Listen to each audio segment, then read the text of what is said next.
Hi everyone, ఈ వీడియోలో మనం హెచ్డిఎఫ్సి బ్యాంక్ గురించి మాట్లాడుకుందాం. ఈ స్టాక్ని నేను ఎలా సెలెక్ట్ చేశానంటే, ఆల్రెడీ మనం ఒక వీడియోలో మాట్లాడుకున్నాం కదండి, వాచ్ లిస్ట్ ఎలా తయారు చేసుకోవాలి. అందులో హెచ్డిఎఫ్సి బ్యాంకు చాలా పారామీటర్స్ని దాటి ఫిల్టర్ అయిన తర్వాత వచ్చిన స్టాకు. దీన్ని ఈ వీడియోలో మనం ఫండమెంటల్గాను చెక్ చేసుకుందాం అండ్ టెక్నికల్గాను చెక్ చేసుకుందాం.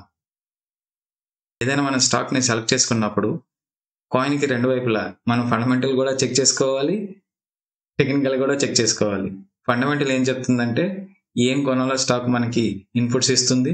టెక్నికల్గా ఇంచుమించుగా ఎప్పుడు మనం కొనవచ్చు ఏంటి ఎగ్జాక్ట్ టైం ఫ్రేమ్ తెలియకపోయినా, ఎగ్జాక్ట్ ప్రైస్ టైం ఫ్రేమ్ తెలియకపోయినా కొంతవరకు అయితే మీకు అవగాహన దొరుకుతుంది.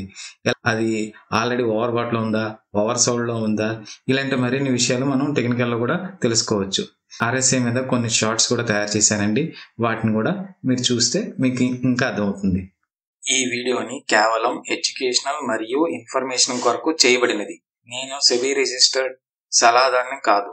ఈ వీడియో ఎటువంటి రికమెండేషన్ గాను, సజెషన్ గాను, టిప్స్ గాను పరిగణించరాదు.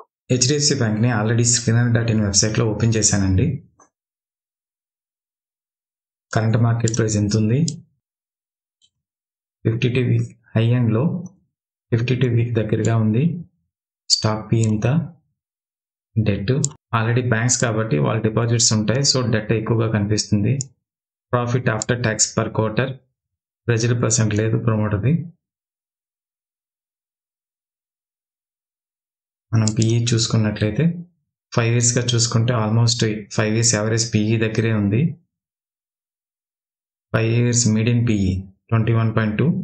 ఇప్పుడు దీని పిఈ కూడా అప్రాక్సిమేట్లీ 21.5 ఉంది. 10 years పిఈ చూసుకుంటే 10 years average PE 23.7, current PE 21.5.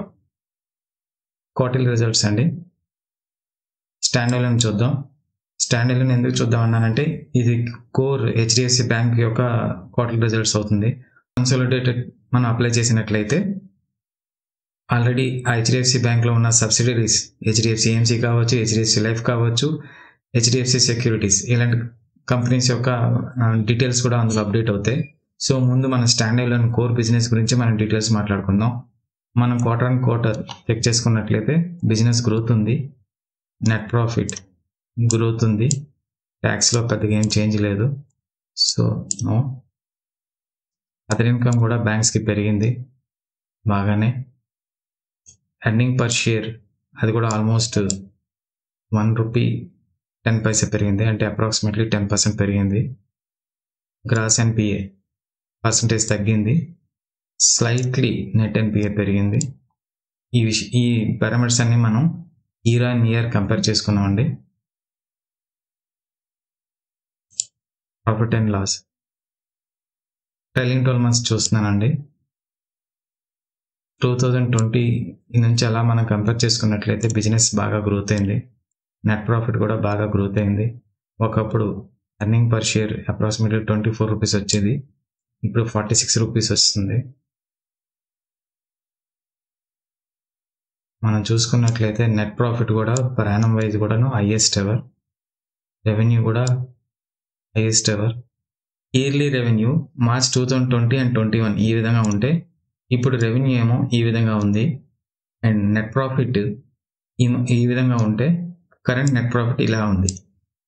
నేను ఈ పీరియడ్తో మీకు ఎందుకు మెజర్ చేశానంటే 2021లో ఉన్న పిఈ కరెంట్ పిఈని మీరు కంపేర్ చేయడం వల్ల మీకు కొన్ని విషయాలు గమనించగలరు.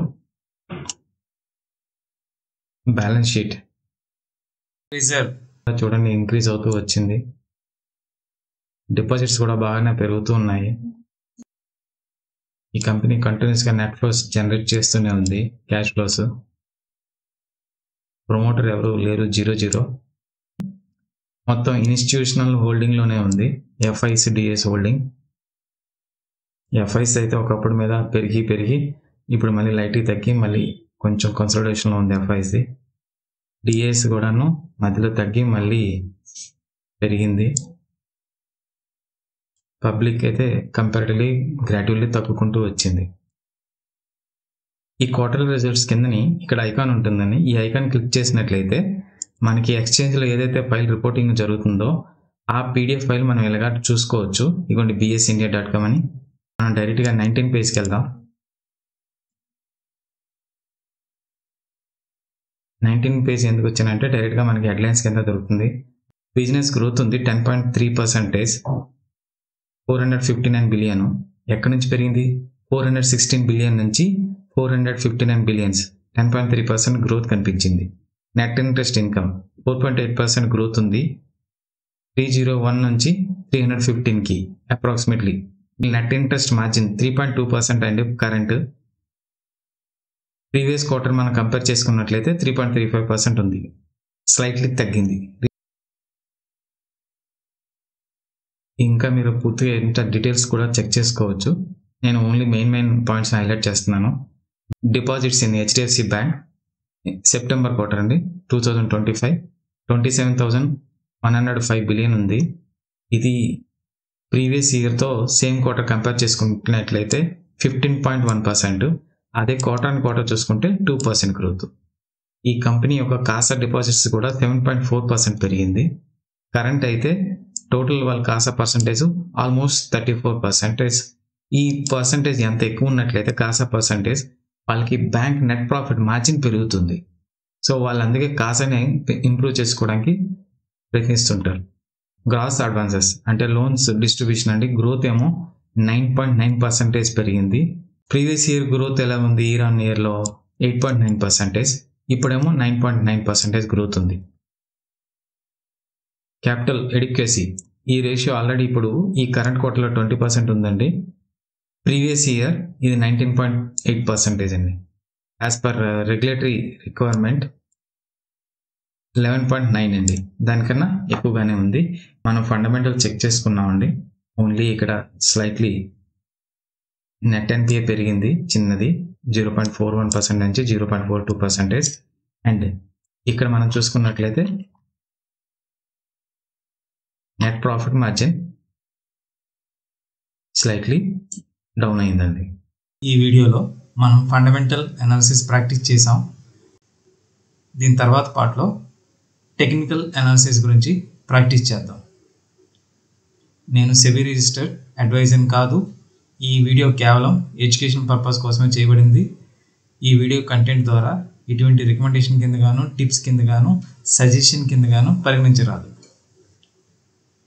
ఈ వీడియో మీకు నచ్చినట్లయితే లైక్ చేయండి, షేర్ చేయండి, సబ్స్క్రైబ్ చేయండి. Thank you.